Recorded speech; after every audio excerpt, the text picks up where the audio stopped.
करते हैं आपकी वर्कशीट नंबर 11। ये आपकी साइंस की वर्कशीट है। आप पहले से अच्छे से लेबल कर लेंगे, डेट डाल देंगे, अपना नाम, अपने टीचर का नाम, सब्जेक्ट, क्लास सब आप लोग डाल लेंगे। चलिए तो शुरू करते हैं। क्या लिखा है? पादपों में पोषण और उनकी अन्य विधियाँ, यानी पादप यानी पेड़ पौधे, पेड़ पौधों में पोषण की और कौन कौन सी विधियाँ हो सकती हैं। जैसे कि आपको पता है कि खाना वो कहाँ से लेते हैं, ये सारी चीज़ें तो आपने जान ली। अब इसके अलावा भी कोई और विधि हो सकती है क्या? चलिए इसको हम देखते हैं। आज यही इसी के बारे में हम जानेंगे। लिखा, मनुष्य और अन्य प्राणियों की तरह कुछ पादप भी अपने पोषण के लिए अन्य पादपों द्वारा निर्मित खाद्य पर निर्भर होते हैं। यानी जिस तरह से इंसान और जानवर, ये लोग जो है किसी और के बने हुए खाने को खाती है ना, मतलब हम अपना खाना स्वयं नहीं बनाते, हम किसी जानवर को खाएंगे या जानवर के द्वारा किसी दी गई चीज़ को खाएंगे, या पेड़ को खाएंगे या पेड़ के द्वारा दी गई किसी चीज़ को खाएंगे, यही होता है ना। लेकिन पेड़ क्या करता है? पेड़ अपना खाना स्वयं बनाता है ना। तो वही कह रहे हैं, लेकिन कुछ पेड़ ऐसे होते हैं जो अपना खाना स्वयं नहीं बनाते हैं, वो भी किसी और पर निर्भर रहते हैं। वे विषमपोषी कहलाते हैं। यानी ऐसे पेड़ों को क्या कहा जाता है? विषमपोषी कहते हैं। ये प्रणाली विषमपोषी प्रणाली कहलाती है। यानी इस प्रणाली को, यानी इस तरह के जो खाना बनाने वाले पेड़ होते हैं जो किसी और के ऊपर निर्भर रहते हैं, इसको हम लोग विषम प्रणाली कहते हैं। चित्र को देखिए, ये जो आपको चित्र दिया गया है इसको देखिए। अमरबेल का पादप है, यानी ये जो पेड़ है ये अमरबेल पेड़ है। देखिए इस तरह के ना 2-3 पेड़ होते हैं जो जहाँ पैदा होते हैं ना, अपने इर्द गिर्द के पेड़ों को मार देते हैं। ये नुकसानदेह होते हैं, ये पेड़ अच्छे नहीं होते हैं, ठीक है। ये फसल को ख़राब कर देते हैं, ये जंगलों को बर्बाद कर देते हैं। ये खुद पैदा हो जाते हैं लेकिन अपने आजू बाजू के जो पेड़ होते हैं उनको सुखा देते हैं, ठीक है। अमरबेल का पादप है, इसमें क्लोरोफ्लेरिन नहीं होता।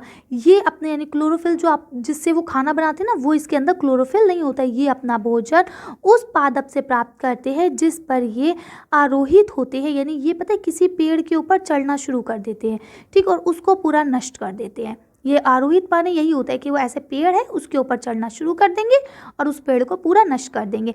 जिस पर ये आरोहित होते हैं वह पादप परपोषी कहलाता है, ठीक है। उस पेड़ को हम लोग क्या कहेंगे? परपोषी, ठीक है। क्योंकि अमरबेल जैसे पादप परपोषी को अनमूल्य पोषक से वंचित करते हैं और इन्हें परजीवी कहते हैं, ठीक है। तो अब ये क्या करेंगे? ये इसको मतलब वंचित कर देंगे, इसका खाना खा लेंगे और इसको अलग कर देंगे, ठीक है। तो इन्हें हम लोग क्या कहते हैं? परजीवी कहते हैं।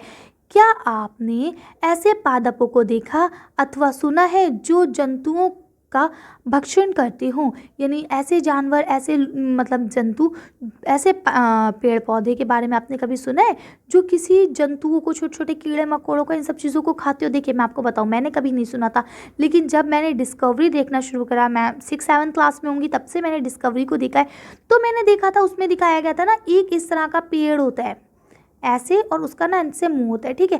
अब ना यहाँ उसके दांत होते हैं, ठीक, यहाँ जैसे कोई चीज़ अंदर आती है वो इसके अंदर घुस जाता है, ये अपना मुंह खटाक से बंद कर लेते हैं।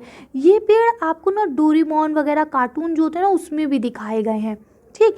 इन पेड़ों को क्या कहते हैं मैं नहीं जानती, लेकिन ये पेड़ उसमें दिखाए गए थे। अब मतलब बहुत ज़माना हो गया देखे हुए, तो नाम भी निकल गया जहन से, आएगा तो मैं आपको बताऊंगी फिर। चलिए तो आगे पढ़ते हैं कि आपने ऐसे पेड़ों को देखा है या सुना है। तो देखिए देखा तो नहीं है, लेकिन हाँ सुना ज़रूर है हमने इसके बारे में। तो चलिए आगे पढ़ते हैं। देखिए देखिए देखिए यहाँ पे ये पेड़ आ गए, है ना। ये वही पेड़ है जिसकी मैं बात कर रही हूँ, ये देखिए, है ना।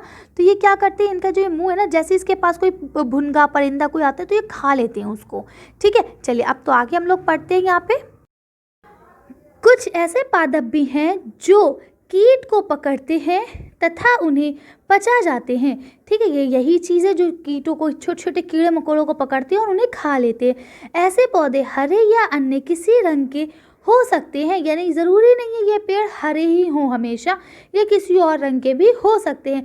चित्र के पादप को देखिए, अब ये जो आपको दिखाए गए हैं ये इन्हें देखिए। इसकी घड़े के समान दिखाई देने वाली संरचना वास्तव में उसकी पत्ती का रूपांतरण भाग है, यानी ये जो घड़े के शेप में दिख रहा है ये उसकी एक पत्ती ही है, ठीक है। लेकिन क्या है ये घड़े के अंदर उसके सॉरी ये पत्ती है ना, पत्ती का शीर्ष भाग घड़े का ढकना बनता है, यानी कि जो बचा हुआ भाग होता है वो उसका ढकना बन जाता है। घड़े के अंदर अनेक सेम होते हैं जो नीचे की ओर ढलके रहते हैं। जब कोई कीट घड़े में प्रवेश कर जाता है तो वह बाहर नहीं निकल पाता। घड़े में उपस्थित पाचक रस द्वारा कीटों का पाचन हो जाता है। यानी कि क्या होता है, जैसे ही वो देखिए उन्होंने ऐसा करके ये आपके घड़े की शेप की पत्ती बनाई, अब इसकी एक दूसरी पत्ती जो है वो इसके ढकने का काम करेगी। लेकिन क्या है, जैसे ही कोई इसके अंदर आएगा ये ढकना बंद होगा नहीं होगा वो बात की बात है, लेकिन इसके अंदर कुछ ऐसा गॉड ने केमिकल दिया जिसकी वजह से वो खुद ब खुद हजम हो जाएगा, वो एक तरह से खाना हो जाएगा उसको और वो पाचक बन जाएगा। ठीक है, तो वो कभी भी बाहर नहीं निकल पाता है। ठीक है, घड़े में उपस्थित पाचक रस द्वारा कीट का पाचन हो जाता है। ऐसे पादप कीट भक्षी पादप कहलाते हैं। यानी इन ऐसे पादपों को हम लोग क्या कहते हैं, कीट भक्षी पादप कहते हैं। ठीक है, अब आगे क्या लिखा है, उदाहरण के लिए, अब जैसे उदाहरण के लिए आपको क्या दिया है, घटपर्णीय पादप, वनीस, प्राइलिस, टैप्स पादप, ये आपके कुछ पेड़ों के नाम बताए गए हैं जो कि यहाँ आपको दिखाए गए हैं। ठीक है, अब ये लिखा है ये पादप कीटों के ऊपर इसलिए निर्भर होते हैं क्योंकि इससे प्रकार के पादपों को मृदा से सभी आवश्यक पोषक तत्व नहीं मिल पाते। यानी ऐसा इसलिए होता है क्योंकि ये जो पादप है इनके सारे आवश्यक तत्व जो इन्हें चाहिए हैं वो इन्हें मिट्टी से नहीं मिल पाते। ठीक है, तो चलिए अब हम लोग, मैं उम्मीद करती हूँ तक आपको वर्कशीट समझ में आ गई होगी। अब लिखा है अभ्यास के लिए प्रश्न, पीले रंग के दुर्लभ तने वाले परजीवी पादप का नाम बताइए। यानी ऐसा जो है जिसका पीले रंग का वो है उसका नाम बताइए ज़रा। चलिए इसका आंसर देखते हैं। इसका आंसर ऐसे लिखेंगे कि पीले रंग के जो दुर्लभ पेड़ है, तने वाला पेड़ है, उसको क्या कहा जाता है, अमरबेल कहा जाता है। ठीक है, तो अब इसका आंसर लिख लेंगे। चलिए अगला क्वेश्चन पढ़ते हैं। सेकंड क्वेश्चन दिया गया कीट भक्षी पादप के उदाहरण लिखिए। अब कीट भक्षी पादप जो है उनके आपको उदाहरण लिखने हैं, तो हम यही दोनों उदाहरण लिख लेंगे। चलिए आंसर देखते हैं। कीट भक्षी पादप के जो उदाहरण है उसमें आपको ये दे दिया गया है घटपर्णी पादप और दूसरा कौन सा है, वीनस फ्लाइंग ट्रैप प्लांट। ठीक है, तो इस तरह से आप कर लेंगे। चलिए अगला क्वेश्चन पढ़ते हैं। अब आपका अगला क्वेश्चन है कीट भक्षी पादप कीटों का भक्षण क्यों करते हैं। ठीक है, तो ऐसा वो क्यों करते हैं, यानी वो कीड़े मकोड़ों को क्यों खाते हैं। तो चलिए इसका आंसर देखते हैं कि वो क्यों खाते हैं।